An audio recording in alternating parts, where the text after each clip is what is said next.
My dad's like, if you want to win again, I can teach you how to win again. We've got to put the phone off. We've got to get that mindset back. Get rid of everything that's happened in the last couple of months. Speak to someone properly. Get your mind right. It's nothing to do with your ability. You're the man.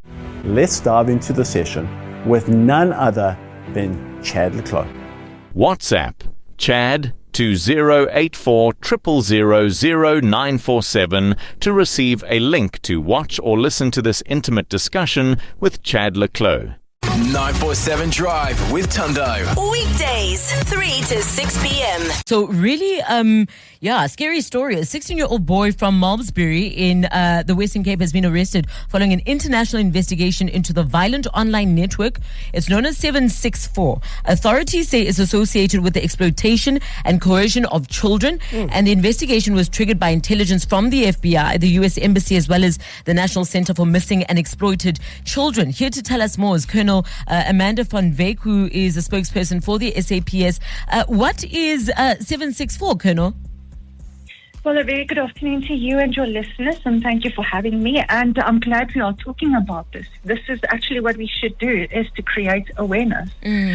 So, just to give a bit of context, yesterday was a multidisciplinary operation led by our National Serial and Electronic Crime Investigation Unit, ECI for short. They were joined by several stakeholders, which included both local and international law enforcement, where we have arrested that 16-year-old teenager in Malmesbury. He appeared in court today on several charges. Those charges included possession, accessing, facilitation, and downloading of child sexual abuse material, more commonly known as child pornography. But to come back to the question of the 764 networks, and that is what he is linked to, I refer to it as networks.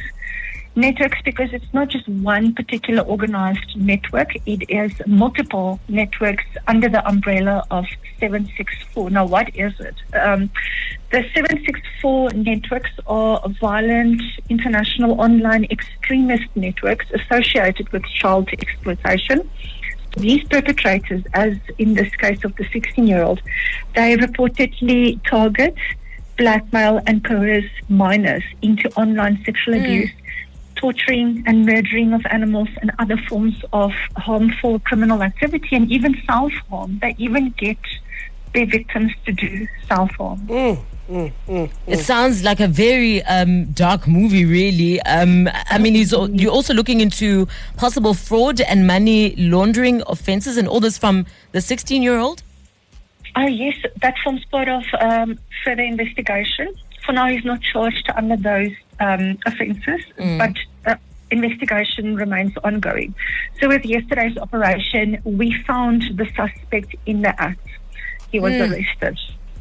And we had a preliminary on-site analysis of the devices that we found there, and we uncovered explicit images and videos, and for that he was arrested.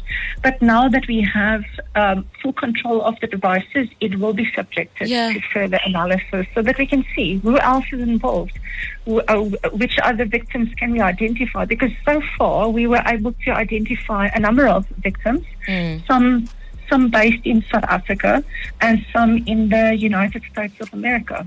Colonel, this is a very tough case, right? Because it's a 16-year-old. So he's a minor. And I mean, one could argue, is he completely aware of what he is doing?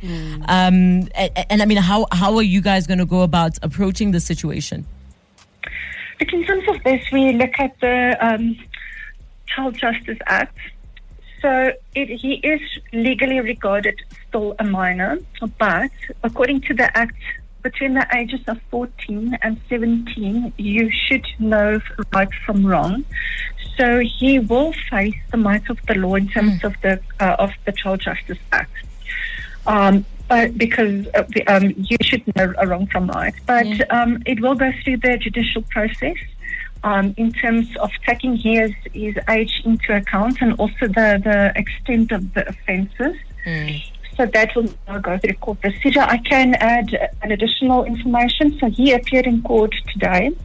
Matter has been postponed to Thursday for him to undergo a medical examination by the district surgeon. So he's back in court on Thursday. Colonel, thank you so much for your time. That's Colonel Amanda van Wyk, SAPS spokesperson for SAPS. I mean, scary, right? Because you'll see your kid on the phone. You don't imagine he's part of an online network. It's incredibly scary as a parent. You know? We'll continue following that story closely. 947 Drive with Tundo. Weekdays, 3 to 6 p.m.